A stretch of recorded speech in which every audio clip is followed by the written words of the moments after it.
আসসালামু আলাইকুম। Hello everyone, কেমন আছেন সবাই? আমরা আল্লাহর রহমতে অনেক ভালো আছি। এই যে হুটহাট যখন আমার জামাইয়ের খিচুড়ি খেতে মনে চায় তখন আর কি করার। এখন বাজে রাত 12টা। এখন তার মনে হচ্ছে যে একটু সে খিচুড়ি খেলে তার ভালো লাগবে।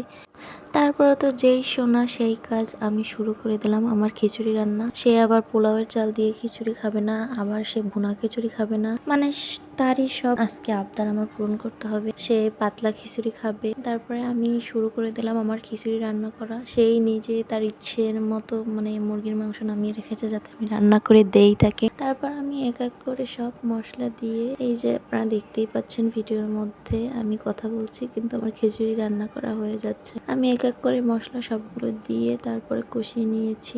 তারপরে একটু পরিমাণে ঝোল দিয়ে দিয়েছি। তারপর আবার কষিয়ে এখন মাংস দিয়ে দিচ্ছি।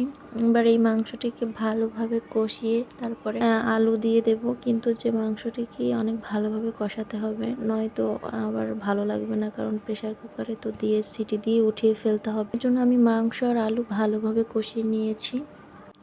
আসলে জামাইয়ের দোষ দিয়ে লাভ নাই, মাঝে মাঝে আমারও হুটহাট মনে হয় যে এটা করে খাই ওটা করে খাই, তারপরে আর দেরি না করে সেটা করেই খাই, সেটা যত রাতই হোক না কেন।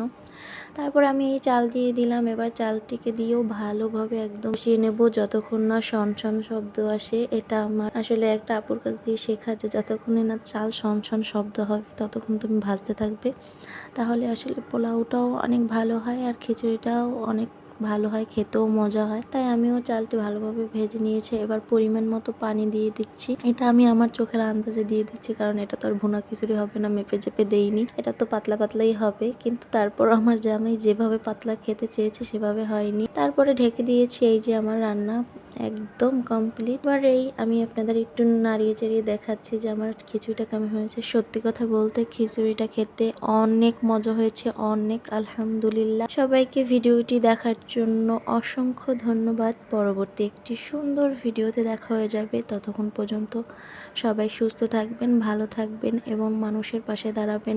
আজকের মতো শেষ করছি। আল্লাহ হাফেজ। আসসালামু আলাইকুম।